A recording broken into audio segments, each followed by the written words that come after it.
Hello, and welcome back, everyone, to another episode of Unfiltered and Functional. I'm your host, Mandy, and today I have a very, very special guest, my big brother, Kevin. He is a retired firefighter, paramedic, small business owner, now in construction, wears a lot of different hats. I'm really excited to get to share my brother with you guys because he's been one of the people I've looked up to my entire life. So, without further ado, Kev. Awesome. Thanks, You, Mandy. Great intro. Yeah, and thanks for having me. I'm really honored. And man, I'm so proud of you for doing this. This is cool. So thank you for allowing me to join you on this journey. It's exciting stuff. So yeah, yeah, thanks. absolutely. I really just want to kind of like dive head in and kind of talk about because you've had so many different like careers and disciplines, been in the military, firefighting, you've owned small business, you've done things with like gun safety and CCW and now construction.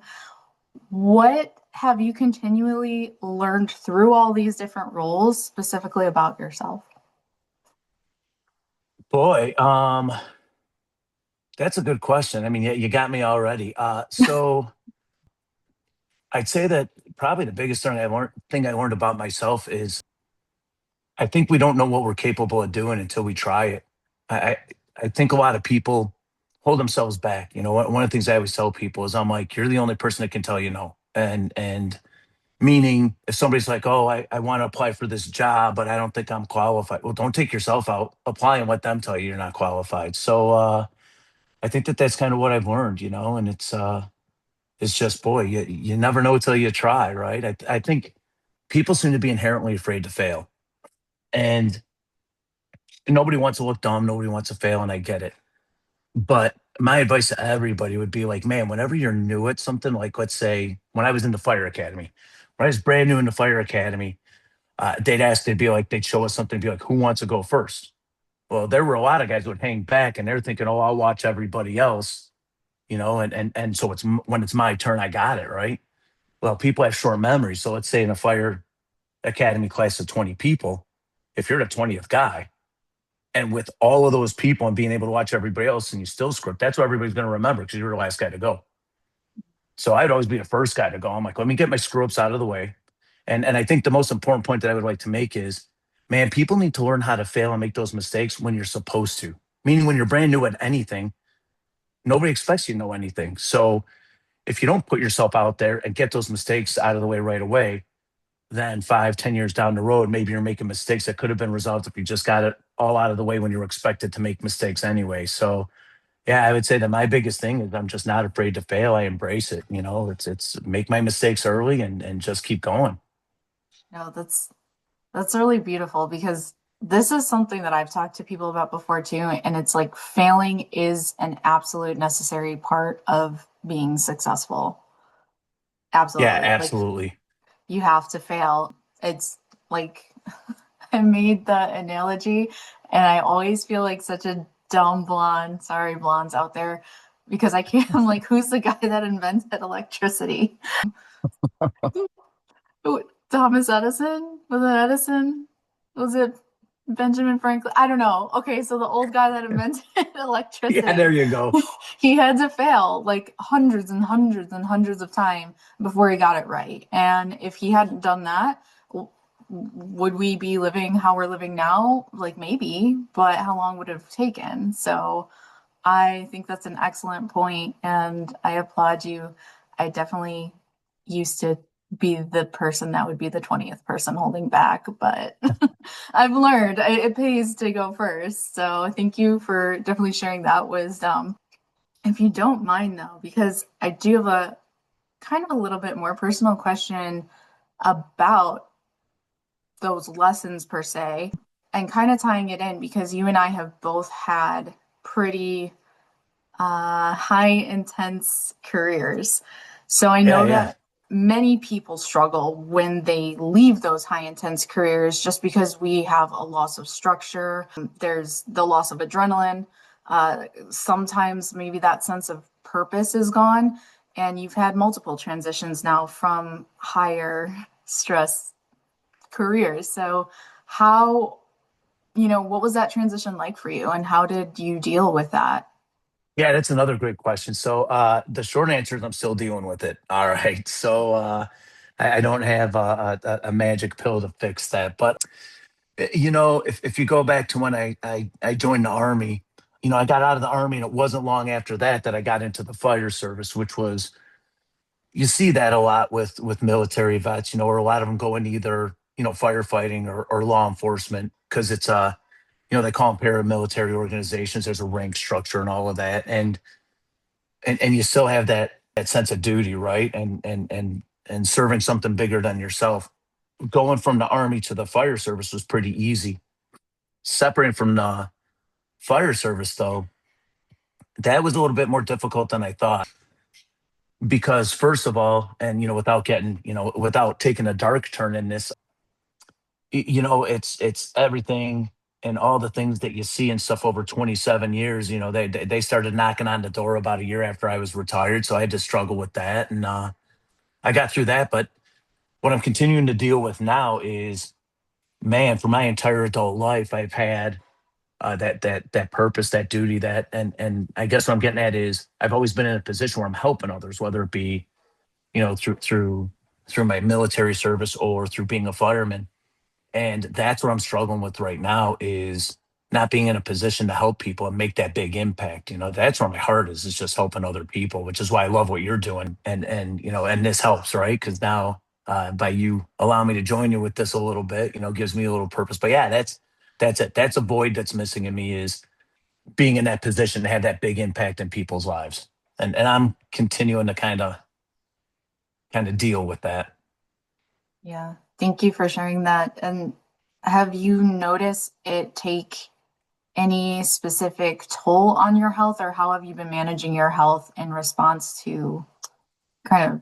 Boy, that's another fantastic question. I'm glad you brought that up. So, you asked me in the beginning before we started this if there was anything I would like to bring up, and I'll bring it up in a second. I didn't think of it at the time, but like I told you, let's let this happen organically, right? So I'm glad you brought that up. But I don't think it was like when I got out of the fire service that I experienced the stuff physically. It was probably while I was in, and when I got out, while I don't have that, like I said, while I had that void of not being able to help people, I would say overall everything's gotten better, as far as health, emotional state, and everything else. Because one of the things they don't realize when you do a career like that is how much stress you're under. You think you're handling the stress, and you really do, and it turns out you're not. And it's and man, God bless my family for putting up with me. Because you get the irritability. You know what I mean? And yeah, it was tough. You have a short fuse. You're not patient, and those were all a result of the stress over all the years. So what really helped me out was I got recommended a book called Operator Syndrome, and to your point, it was talking about, and you and I have talked about this before, but it's centered around a guy who was treating tier one, the top of the top, the door kickers, the butt kickers out there in our military services, and they weren't responding to PTSD treatment like everybody else. So, and I'm giving you a cliff notes of the book, but basically they said that these guys who are operating at a high level for extended amount of times and interrupted sleep cycles and huge cortisol dumps and all of this, that it just wreaked havoc on their entire system. So it wasn't just their emotional state with the PTSD. There was there were hormone imbalances and some TBIs, and TBIs don't result. One thing a lot of people aren't aware of is TBIs aren't just a result of getting knocked in the head. They can also be a result of toxins, right? Like we know about the burn barrels and stuff that they talk about overseas, but also in the fire service, we're exposed to a lot of toxins. So anyway, at the very end of the book, the guy basically says, we see all of this in tier one operators, and there's one other profession we tend to see it in, and it was career firemen. And I'm like, man, I'll bet you it's a lot of what I had going on. So even just having the stress removed, without being in those and having that interrupted sleep cycle and the big cortisol dumps and all of that, it helped out. It's calmed me down a lot. I'm a lot more patient. It's been good. I'm glad to hear that because I know that it has been a little bit of a rough transition there, and I've felt the same thing myself when I left trauma nursing. And for Yeah, right. anyone listening, when Kev says TBI, that means traumatic brain injury. So specifically, people usually will think about that with blunt force trauma to the head, getting hit in the head. But really, what we're talking about here is that chemical effect that stress can have on it, that toxins can have on it, inflammation. So that's actually really cool. And when we're done with this, I want to grab the name and author of that book, and I'm also going to link it in for people as well. But Yeah, right on. I'll uh, get it for you. yeah, so is that the purpose that you wanted to talk about then? Yeah, yeah. I just wanted to talk about getting maybe a little bit of awareness out there about that firefighter syndrome because the fire service, there's so like veterans, right? It's Mhm. the veterans have a recourse if they're dealing with something. They can file for disability and stuff. After they're separated, right? So if they're struggling or something, they get evaluated. The fire service doesn't have anything like that, and I'm okay now, and I think I'm fine, but not everybody's built different, right? And here's what I'm getting at. I don't know where it's at now, but I remember my last year in the fire service, we were losing more firemen to suicide than anything else. And I mean, think about that job. Guys weren't getting burned up. They weren't suffocating because they ran out of air. They weren't getting hit on the, I mean, they were, but that wasn't number one. It was number one was suicide. And there's no system like that once you retire. There's no disability system, to take care of the firemen who might be really struggling. So I think it was a great step, and I'll have to get you the author's name of that book. For me, it was refreshing to see somebody actually say, man, here's an underserved group, here's a group that's struggling with some stuff that's, and good for him for identifying that and getting that out there. So, That's great. Honestly, I've never heard of it myself, and but it makes sense. It makes yeah, yeah. total sense. And it is something that actually I've reflected on before, except for nurses, Uh-huh. where, we're taking care of everyone else. And similarly, you were in a service field, taking care of everyone else, protecting other people.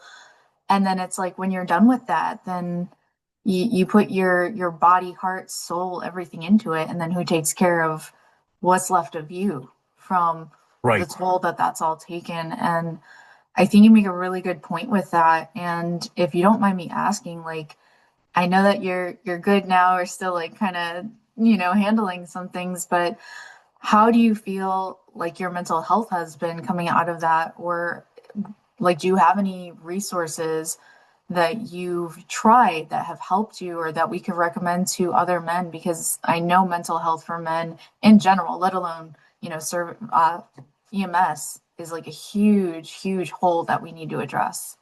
Yeah, so there is a group out there. I can't remember the exact name of them. So if I get it wrong, I apologize to them. If anybody with the organization's listening, but there is a group called like Firefighter Peer Support or something, and they literally do that. They provide counseling specifically for people in the fire service. So the thing with the fire service is people catch on, but eventually, you know what I mean. And it's getting there.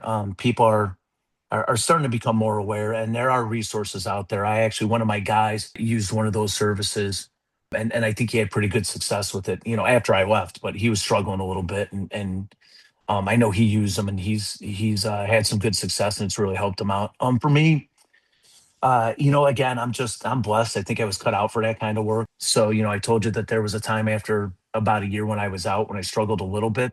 It wasn't the typical stuff you hear about, the bad dreams and the nightmares and all of that stuff. It was just like, man, just feeling like in a funk, you know what I mean? Like I just didn't feel right, like I was just a little down. But again, I was fortunate enough to, because I do a lot of self analyzing. I'm always trying to take stock of where I'm at, and meaning emotionally, physically, so I'm pretty aware of that stuff. And I figured out pretty early on. I'm like, oh, I know what's going on. It's 27 years of seeing some awful stuff is catching up to me a little bit. And then, I just went through that little, I don't even want to call it depression, but just that little funk for only about a month. And then, that was it. So I'm very blessed that was it for me. But I know there's guys out there who aren't me who struggle with it quite a bit. So it's nice that there are starting to be some groups out there that are set up specifically to serve that group. Yeah, and I hope that they do something with nursing too, because you guys, I mean, we bring them to you, right? So you guys are seeing everything we see, right? Yeah, yeah, just a different flavor of sorts. You get Yeah, to see yeah. the scene, but we see the aftermath. So I think to your credit though, thank goodness that you only went through like about a month there with that funk. And to your credit, I think what served you well there is that you do have such a high self-awareness, whereas a lot of people maybe aren't ready to kind of like take stock of their lives and themselves and accountability. Just because maybe you didn't do great at something doesn't mean that you're a bad person. And I think you just always being very aware of that probably helped you. And, being in those situations for so long, you start living in that sympathetic state, that fight or flight. Yes. So when Yeah. there's nothing left to react to, your body almost registers safety and calmness as a threat. Did did you like find yourself kind of seeking, I don't know, like activities more? I know you've always been active in the gym, but any outlets that you found for Yeah, so yourself? it's the typical thing, right? And I'm glad you touched on that because there's a vicious cycle that happens, right? Especially when you go through and let's just get the word out there, right? Let's say the T word, especially when you go through trauma, right? And traumas, man, you hear trauma and it's a big word. And what I mean is it can involve so many different aspects of life. It's obviously there's like physical and emotional trauma, but even within that, you could, really dive deep. But um, anybody who's gone through any kind of trauma, whether it be a career in the fire service or a military career or awful stuff that happened to you when you were young or even when you're older, awful stuff's going on. That's all trauma, right? And anybody who's gone through extreme trauma, one of the things that they find out is exactly to your point, Mandy, because of being in that fight or flight. And kind of unfortunately for me, I'm all fight, and that's not always great. There is no flight, but you get drawn to high adrenaline activities, that's what drew me to the fire service. And then that's why I love mountain biking, my big outlet. And I don't get to do it enough because Illinois is flat as can be, right? But I love downhill mountain biking and I love downhill mountain bike. I like activities where I'm calm.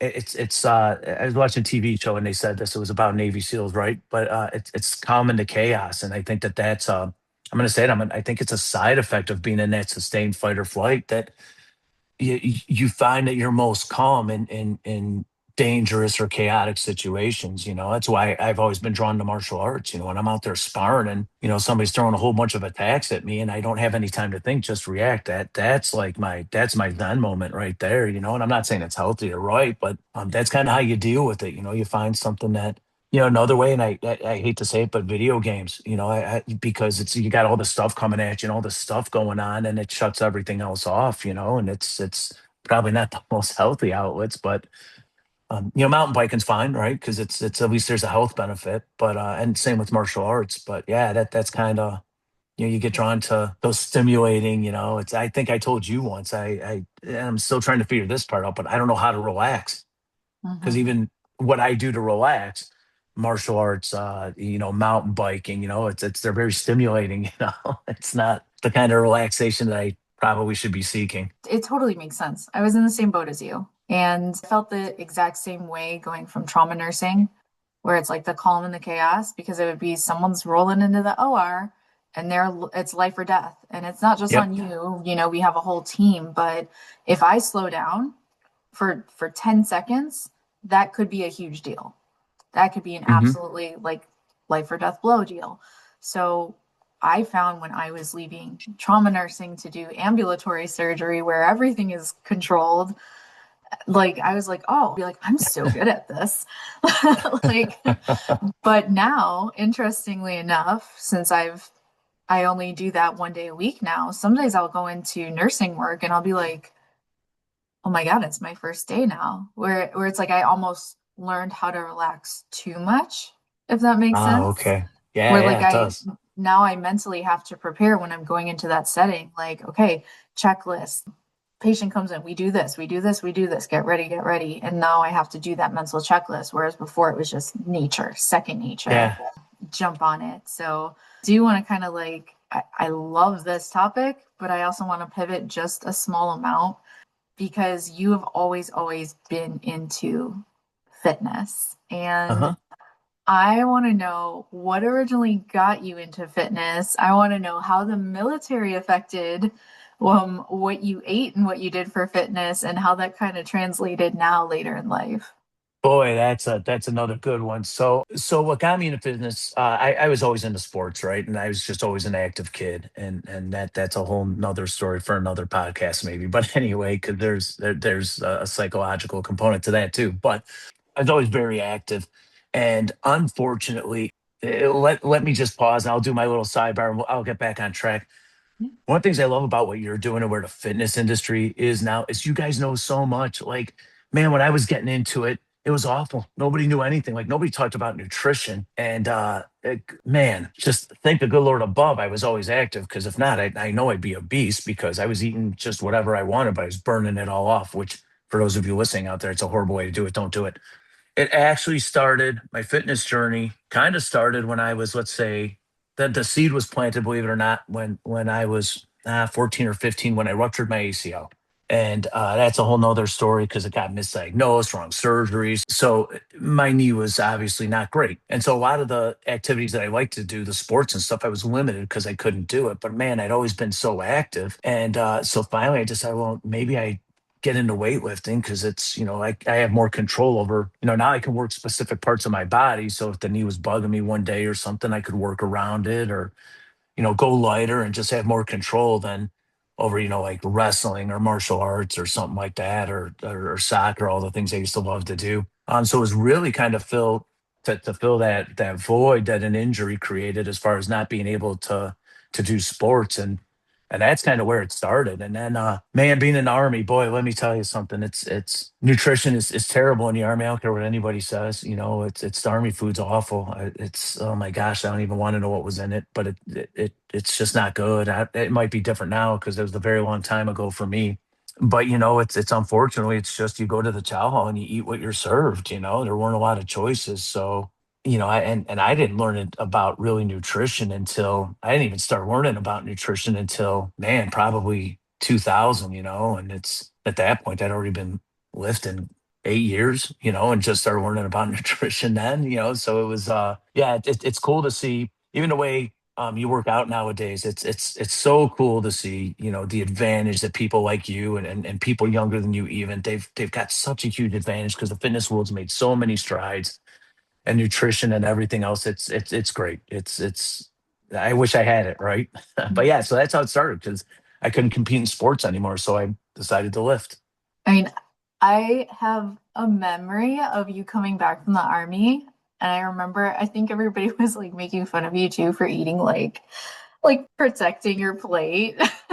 Yeah, yeah. So that was your mom. Yeah. So in fact, I remember that one well. So yeah, because what would happen is they didn't feed you a lot, right? And you're always starving, man, especially if you're active, And so yeah, I'm home one time. I'll give you two stories about that. I'm home one time and I'm eating like that, and your mom comes up to me. She's like, she just and your mom, you could hear her saying, she's like, honey, or she's like, what did they do to you? Guys would literally steal food off your plate. So I'd have to wrap my arm around my plate. And sometimes I'd eat with my fork upside down. So if they made a go for my food, I could stab them with it. Yeah, it was crazy. She's like, you're home. You can relax. I'm like, oh, yeah. Yeah, yeah. There was another time she didn't see it, but we had just got done being in the field for a week. And it's like, I'm in the field for the week. And it was one of those field exercises where it's basically war games. So you're getting attacked every day, several times a day, all through the night. It's nonstop. And then it's like right after that week, I'm home. And your mom was in the kitchen. I was in the living room, and she dropped a spatula or something while she's cooking, and I hit the deck because as soon as any loud noise, you got to get down because someone's attacking you. Oh man, I got a pretty good laugh out of that. It's nobody saw it, but oh man, I thought it was pretty funny. Yeah, That when it was conditioning, right? after the fact. Well, hey, thank God though, because if you'd gone back and anything did happen, I'm glad reflexes. Yeah, it was pretty funny. Yeah. So, okay, military food sucks. Guys, do Hmm. better. Maybe it's better now, who knows? But after you came out of the military, you said you went straight pretty much into fire academy. And I know that there's kind of like the stereotypes of firefighters and like chili cook-offs, and there's always food being made there. How did you navigate that? Or did you just like eat whatever was there? Were you in charge of cooking ever? Like, tell me about that a little bit. Yeah, so that's another great question. This is another area where I think it's getting better, because the younger guys coming in, kind of have a different outlook on their relationship with food than my generation did. You know what I mean? So I think it's getting better, but that's actually a tougher one than you would think. And for me, I shouldn't say that. For me, it was tough. And the reason is because, man, when you're in the fire service, it's you work 24 hours on and 48 hours off, and everybody's like, oh, that's a lot of off time. Well, it is, but you're also living with a group of guys for 24 hours for a 30-year life, right? So that's your team. So if you're trying to eat clean, but they all want to eat something that's not clean, it's hard to tell them no, because that's your team, and you want to be a part of it. And you just get to a point, and I didn't get to this really until towards the end of my career, where I'm like, guys, once in a while I would do it. I would eat with them once in a while, but I just have to bring my own food in. And you catch grief for it, and probably I get where they're coming from, because but yeah, it kind of stunk. It was always tough on me, because of course I want to be part of my group of guys, part of my team. But if I had fitness goals that they didn't share, and they do, there were some phenomenal cooks in the fire service, but none of them cooked healthy. It was all delicious, but it was not healthy, and that was hard too, because you have all this wonderful food, and firemen are really good cooks. That's just the way it is. But not a lot of healthy recipes going around. So yeah, it was hard. That was the challenge. I think it's really interesting what you said about kind of getting a little bit of grief and flack for it. And I know typically guys, it's like a boys club. Of course, you guys like kind of josh around and make fun of each other anyway. But I have also found, not so much now, but when I was kind of making a transition to be healthier, everyone and their cousin and mother and aunts and roommate and whoever had some comment to make about the food Oh that I yeah. would bring to work. And I feel for you when you say, like, I want to be a part of the team because food brings people together.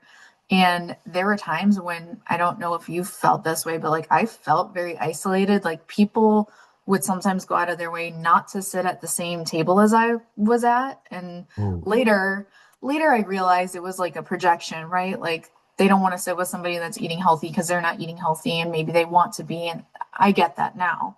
But at the time, it felt incredibly isolating. Did you ever feel that way or experience that either? Not really. Again, the benefit that I had. So there were two periods in my life when I ate really healthy at the firehouse. One was right before I got married. Because I'm getting married, I want to look good for my bride, right? So I got in as good a shape as I could, and that's when I caught the most flack. But the second time was a lot easier, because I had a lot of seniority. I was a senior guy, and I was a lieutenant at that point. So people would still give you grief, but when you have seniority and a little bit of a position, that it kind of limits. They're cautious about taking that too far. So it wasn't. I would catch some grief from some people. Some people were on board and would try and eat the same way as me. So it all depended on your crew. You know what I mean? And I think for me, where it was the toughest is with my crew, it was okay. But if I worked like an overtime shift and I was working with someone else's crew, you don't want to come in and start changing the way they do things. And that's I would usually try and plan those as a cheat day. I just eat clean. I'd be like, well, hey, I'm going to work with this other crew, and I don't want to, disrupt their team and their team dynamic. So I'll just go along with their program, and I'll just count it as a cheat day. Strategic. Yeah, yeah, but with isolating, listen, that's something that people got to understand. Is there's a saying I heard once, and I try and live my life by it, and I think the world would be a better place if people did it, and that's seek first to understand, then to be understood. And people who want to give you grief because you eat a certain way or you don't want to eat what they do, it's like, man, wouldn't it be nice if they took the time to understand where you were coming from? Like, wouldn't it be great to say, hey, I was just kind of curious, it's we're eating this, why don't you want to just say, oh, you know what, I've got these health goals that I'm trying to reach, and it's unfortunately part for me because I love all that food, but this is what I got to do. And thank you for asking. I appreciate, but instead people just all of a sudden they make some kind of judgment or isolate you, or make comments, and man, it's just I think we'd all be better off if people would take the time to understand that first. Hey, why are you doing that? Yeah, you might Yeah. learn something too, right?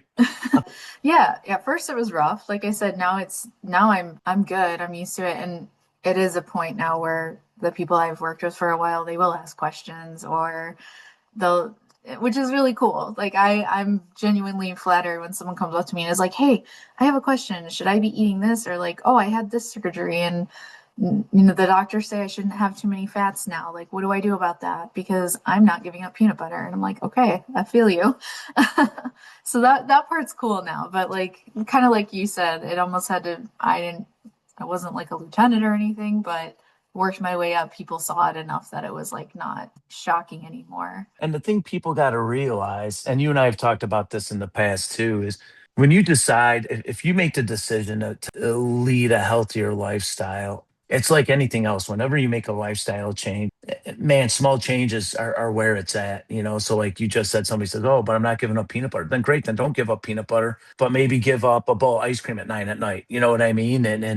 Like I've always told you, I'm like, I won't stop drinking coffee because that's like the last thing I have to give up. I'm like, I got to have something, man. I've given up everything else, in the pursuit of fitness. But I think that people need to realize that they can just slowly make changes, and eventually those small changes turn into bigger changes. And what helped for me was changing my mindset. And I literally had to change my mindset from enjoying eating to viewing it as a process to simply fuel my body for my body to do what I wanted it to do. And once I was able to kind of wrap my head around that and say, okay, this is fuel. And it's not so much a thing anymore, but like when I was young, when I was a teenager, like the kind of gas you put in your car would make a difference on how it ran. If you put crummy gas in your car, it ran crummy. And the human body's the same way. You put crummy food and it's going to run crummy. And yeah, so for me, it was just saying, man, I need to fuel myself with premium fuel if I want premium performance, right? I've always thought about it, well, I shouldn't even say always, but once I started getting healthier, I've Right. thought about it as food is medicine, movement is medicine, your environment can be medicine, Sure. and taking stock of those things and viewing it like you said as this is serving a purpose, this is nourishing my body. This is Listen, our mucosal cells turn over like every 3 to 7 days, and then our entire body, all the cells get replaced every 7 years. So if you have cells turning over constantly every single day and you're eating McDonald's every day, you're going to have McDonald's quality cells. Exactly Yeah. right. So yeah, I agree. Like, let's get the premium cells going on here. I'm trying to get mistaken for 30 when I'm like 60. So let's go. You got a good shot. I mean, I think my beard doesn't help me, but people usually guess me at about 10 years younger and I'll take it. So, No, that's a great, yeah. No. It's also, I think you're so wise, but also you just like have like a little, I don't know, like a jovial nature about you too. well, yeah, and let's talk about that for a second because you brought it up again. When let's say Kevin's secrets to happiness, right, is that the bad stuff's going to happen. It's part of life. I hate to say it, and bad stuff's going to happen, and so is good stuff. But what I'm getting at is the big good stuff. Like that job you've been just striving your whole life for, or that big promotion. Those are big life events. Getting married, having kids, those are all awesome. And those are big, big, happy events, right? But they're rare. They don't happen a lot. And so, man, I always look for the little things. I'm all about finding happiness in the little things in life. It's one of the things I used to do at the firehouse is, I'd start hassling one of the guys, not because I'm hassling him, but because I'm looking forward to his response because it makes me laugh. And those are the little things. It's I step outside and if it's not raining out and it's a beautiful day, it's like, I mean, that brings me happiness. And it's just, like I said, those big ones, you can't, I think a lot of people get caught up in chasing that big, those big emotions, that big happiness. This is great. And don't get me wrong, it is great, but man, don't miss out on the little stuff too. That's it. There's a lot of little things in life to be happy about and find your joy in. And I think a lot of people look right past them, even when Yeah. something bad happens. It's in my life, even when truly horrible stuff has happened to me, that there's usually some joy to be found in even the worst moments in life if you're looking for it. And sometimes you have to. That's what keeps you from despair, right? Yeah. I'm gonna share a little gem with you that maybe your little sister shouldn't be sharing. All But right. it's legal, so it's totally fine. Okay, there we go. You saying looking for the little things, or even when things are hard, there's something good to be found in them, made me think about this time that I went on vacation with a guy I used to date to Hmm. Colorado, which was one of the first states where marijuana was legalized. Oh, sure, yeah. And yeah, I did take a dare pledge. I have to this day never smoked anything, but you do know I like to eat. So we had an edible.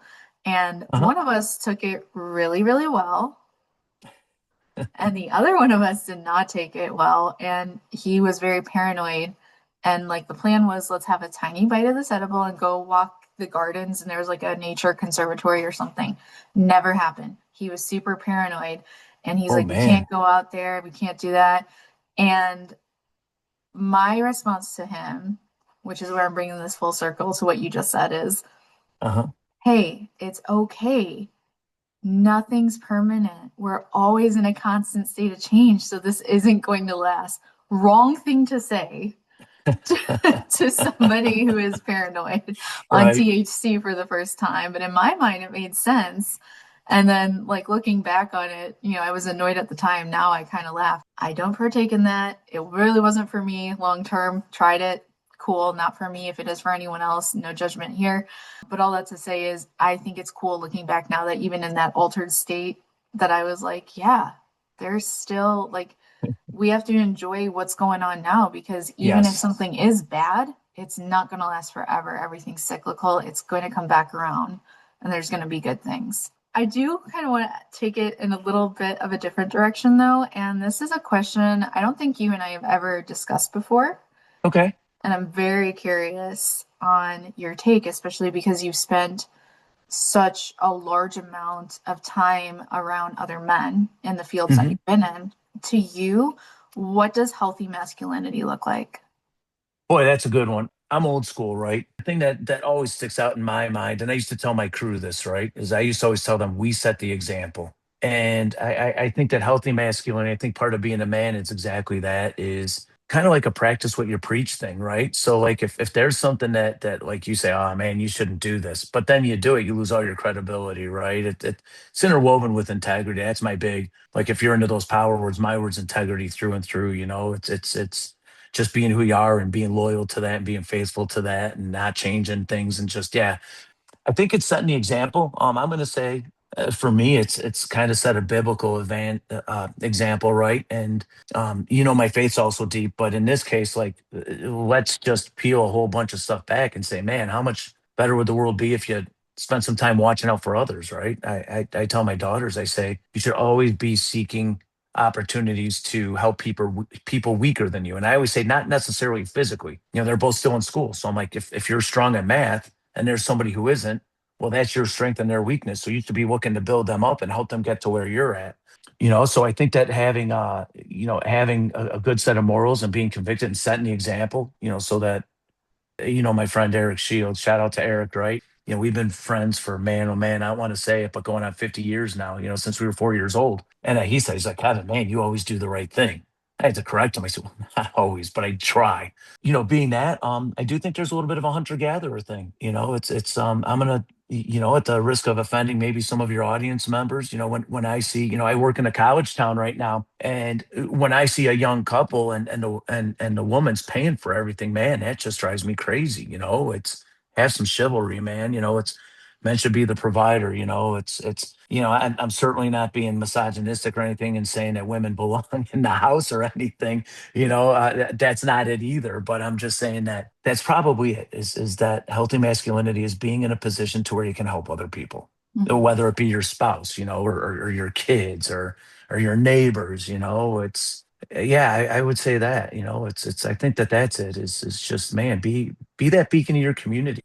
Set the example for how you want the world to be and live it, and let that Yeah. light shine. And that's how to be a man. It's change the world one person, one neighbor at a time, right? But do it by being a good person. I think you touched on something that is very important that not a lot of people really think about. And I think in our current state of the world, or just the time that we're living in, I think a lot of people have lost touch with community. And I couldn't agree more. yeah, Couldn't agree and more. so hearing you say that, it's refreshing and I appreciate it because truly, we sit here and we're talking about nutrition and that can make you healthier and working out makes you healthier and learning to slow down can make you Let's not healthier. talk But about that one right now. We'll get to I'm working on it. yeah, but also community. And like how I mentioned earlier, the environment you're in can also help you heal. It can help you be a healthier person. So I think it's really rad that you brought that up. And so let me give a story on that really quick. It's a quick one, but so it was '06 and I had my fourth knee surgery. I was supposed to be out 4 to 6 weeks, and I was out 4 months and probably came back to work sooner than I should have because I still wasn't healthy, but I was out of sick time. So while I was off, it was pretty soon after my surgery. It was snowing out. And my wife, she's had back issues off and on throughout the years. And it's a time where her back was just, she was about bedridden because she was in severe back pain and it snowed. So I'm out there limping, shoveling the snow, and man, I'm in pain. I'm hurting. And my next door neighbor, he sees me and he's like, "Hey, Kev," he's like, "what's going on?" I'm like, "It's like, how you doing?" I'm like, "Well, I'm hanging in there." He's like, "You look like you're in rough shape." So I'm like, "Yeah." He's like, "What's going on?" So I tell him I had knee surgery. It's something went wrong. It's not right. I'm in a lot of pain. He's like, "Oh, I'm sorry to hear that. Well, good luck to you." And he goes back in his house. So, and he's my age, so I'm like, man, that wasn't cool. Well, then the neighbor on the other side of him, who at the time was in his 60s, he comes over and he sees me struggling. He's like, "Kevin, what's going on?" So, same story. And he tells me, he's like, "Kevin, get in your house. I'll shovel your driveway." And so, for the rest of that winter, which was only like one or two more times, he would shovel the driveway for me.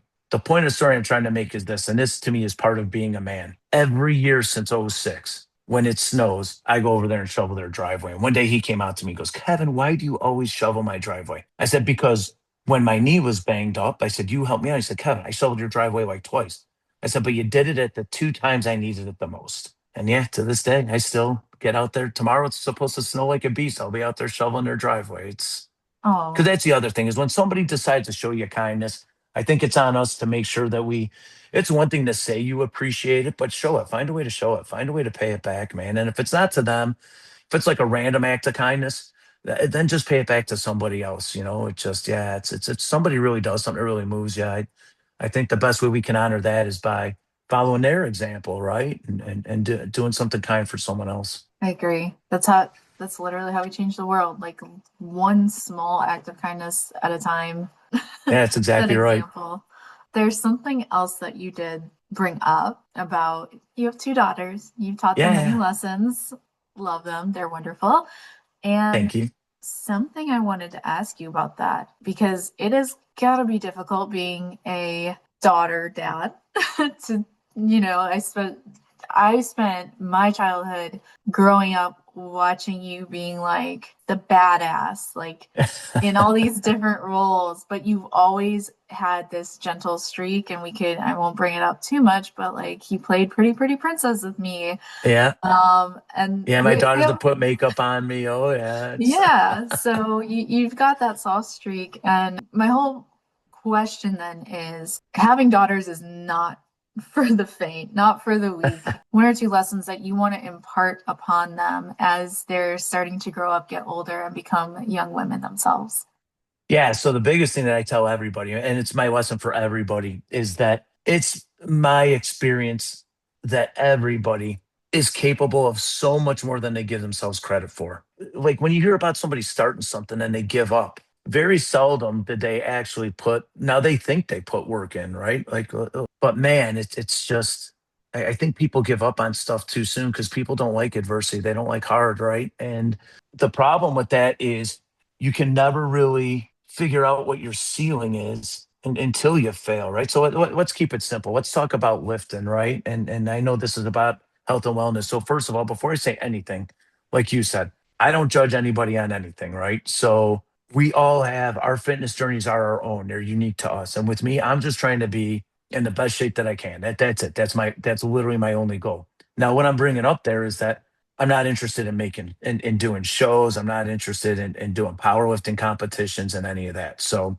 I think that before anybody would consider like let's say like a PED, if you want to get into bodybuilding and you want to do a PED, That's fine if that's your path. Seriously. The only thing I would ask people to do is I'm like, can you at least find out where your natural ceiling is first? Can you at least work your butt off and find out exactly what you're capable of? And the only way you know what you're capable of is if you take yourself to the point where you fail at it. Say you're trying to run a 5K, and it's the best way to do that is to just keep practicing and practicing, and then the body will naturally settle on, man, this is my time and that's the best I can do. Find out where that is first. And so I guess with my daughters, I just always tell them, man, you're capable of so much. Just don't ever limit yourself. And hard work pays off. And my biggest lesson to them is man, the best. And I heard this from somewhere else, but it rang true with me is the best thing you can be in your life is yourself. Don't try to people please. Don't try to be someone you're not. Be you. I think with that comes kind of that sense of joy you were talking about earlier. I think that's why there can be, why I can be this badass, and this man's man, but also, have a lot of fun and have compassion and be gentle. And it's just because I'm just being me. And when you do that, there's freedom with it, right? Because you're not putting work into being something you think you need to be because society tells you, your friend group tells you, your family tells you. Families can be a big negative influence, as you and I both know. So you just got to figure out who you are and just be you. Yeah. And so yeah, that's what I tell them. I said, be you, help other people. It's look for opportunities to help people and make a difference. And No, now, that's as far as that goes, though, I tell them all the time. One of the biggest blessings of my daughters is they've smoothed out some of my rough edges. So it's been good. It's been good. They're awesome. I love being a girl dad. Wouldn't yeah. change it. No, you're so great at it. Like Thanks.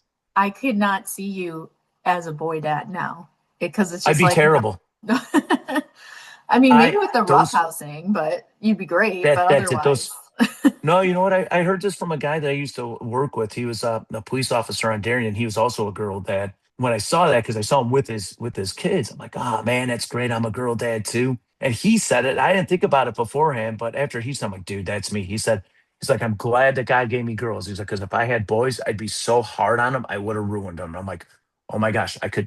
Because like when I was a lieutenant in the fire service, and if any of those guys ever hear this, they're sitting there saying, "Man, you ain't kidding." I was hard on my guys, but I had high expectations, mhm. and and I know there's a lot of guys out there I wasn't their favorite, but I used to tell them it's because I believed in them more than they believed in themselves and thought they could do better than they were doing. Like, yeah, I'm very thankful for girls. I could be a terrible boy dad, other than the roughhousing. Yeah, oh, you'd be great at that. Although arguably, maybe there'd be some more rough edges if you had been a boy dad, but I think that since you lived by such a high standard and like a code of integrity, I think they would have turned out just fine. Well, it's yeah. Yeah, Who knows? Who knows? But nah, everything worked out the way it should. It's good. exactly. Yeah. And I have one last question for you. This is something that I am going to be asking everybody that I have on the podcast. Yeah, right on. I know it's hard to limit it to one, but what is one health hill that you will die on? You know what? That's not that hard. Lift heavy every time. Lift heavy. But I do have to throw a caveat because lifting heavy looks different now than it did when I was in the gym in the early 90s. Lifting heavy was the whole, if you got to cheat to get the weight, so what? It's just do it and just lift as much as you can. And there's a right way to lift heavy. But yeah, I will die on that lift heavy hill every day. I'm right there with you. Kevin, thank you so much for your time, for your big brother wisdom, for just sharing all the little gems that you have today. I greatly appreciate it. If anyone wants to connect with you, they can find you on Instagram. Yeah, that's fine. Yeah. Instagram, sweet. I will plug that down there. And everyone, stay tuned for a new episode dropping every Monday. Thanks again.